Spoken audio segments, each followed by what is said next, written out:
Hello student, welcome to next lecture of mobile application development. Today we start the next chapter, chapter 5, activity and multimedia with database. Okay, so this is our first lecture, and in this chapter we see what is activity, what is multimedia, and how we can connect database with the your application. So let's see the learning outcome of this video. First we see what is intent, and then we see what is intent filter. Okay, so these are the learning outcome of today's video. So first start with intent. Android intent is the message that is passed between the components such as activities and content provider and broadcast receiver, services, etc. So these are the various activities. Activity, content provider, broadcast receiver, services. These are the all we study in this chapter. Okay, so to pass the message in between such component, or we can say in between activity, component, content provider, we use this we use intent. Okay, so intent used to pass the message. It is generally used with start activity method. Okay, so start activity is one method regarding life cycle of the life cycle of activity, a method to invoke activity broadcast receiver. Okay, so basically simple intent means it used to convey some message from one part of application to another component. Okay, we can say in between two component, when we pass any message, that time we use intent. Okay, the dictionary meaning of the intent is intention or purpose. Okay, so it can be described as the intention to do action. Okay, so when we want to perform some action, that time the dictionary word of the intent is intention or purpose. The label intent is the subclass of Android.content.intent class.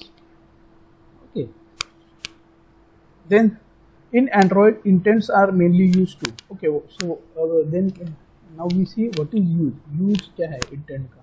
Okay, so first intent used to start the service. Okay, so to start the service, we use intent. Then second one, launch an activity.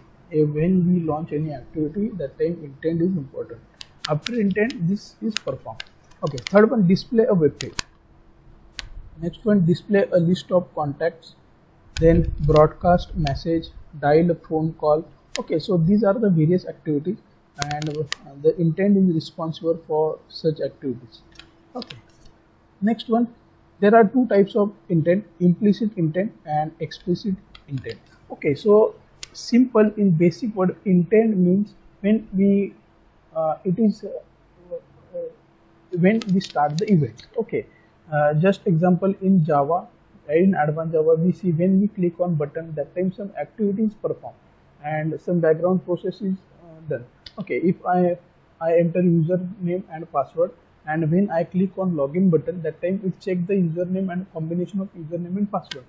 Okay, and if the combination is right, then it display the home page or next page. Okay, or if the password and username is wrong, then it displays a message, invalid username. Okay, so when we click on that button, some activity is performed. Okay, so here intent is also used for same, to perform some task, to start some activity, use the intent. Okay, so there are two types: implicit intent and explicit. First we see the what is implicit intent. Implicit intent does not specify the component. Okay, so this type of intent not specify any component. In such case, intent provides information of available components provided by the system that is to be invoked. Okay, so it is display, or it provide the information of available components. For example, you may write the following code to view the web page. Okay, so intent, here intent is one class, and we create one object of intent, new intent dot active view. Okay, then we use the set data method, URI dot parse. Okay, http dot slash www.java.tpoint.com. Okay, start activity intent. So this is implicit intent, means this activity is not regarding any component. It directly when this method is executed, we want to display the this web page. Okay, So this is implicit intent. Then next we see the explicit intent. Explicit intent specify the component. Okay, means it specify with one fixed component. In such case, intent provide the external class to be invoked. Okay, so here one example, intent I is equal to new intent get application content and activity 2 dot class. Okay, and then next we use the start activity method to start the activity. Okay, so these are the two types of intent, explicit and implicit. Next, here explicit intent going to be connected internal word of application. Suppose if you want to connect one activity to another activity, we can do this code by explicit intent.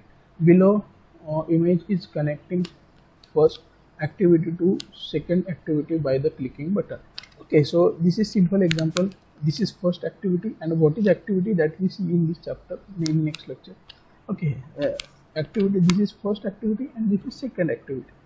Okay, when I click on the button, that time this second activity is the control goes to second activity. Okay, such type of intent is called as explicit intent. Okay, and what is activity, that we see in some next lecture. Okay, then next topic is intent filter. Intent filter, you can see how an intent has been used to call another activity. Android OS uses filters to pinpoint the set of activities, services and broadcast receiver that can handle the intent with the help of specific set of action categories that data scheme associated with an intent. Okay, so as we see, intent is used to connect the activity or used to connect the various services. Okay, then intent filter is used to pinpoint the such activities or services. Okay, and Android OS use that filter is called as intent filter. Okay, you will use here I display in bold intent dash filter element in the manifest file. Okay, so manifest is one file in your Android Studio. That file to list down the actions, okay, and category and data types associated with an activity, services or broadcast receiver. Okay, so when I perform this practical, that time I display this where is manifest file, and in that file we write the intent filter code. Okay, the following is the example of part of Android manifest XML file to specify an activity com.example.myapplication.customActivity. Okay, which can be invoked by either of two mention action, one category and one data. Okay, so here is the activity code. Activity, here is some attributes. Name is .custom activity, label is string app underscore name. Okay, then intent filter, here we write the intent filter. Android name dot android dot intent dot active action dot view. Okay, so this is the intent filter regarding code. Okay, and when we start the program, that time I display this file. Okay, when we perform the practical regarding intent.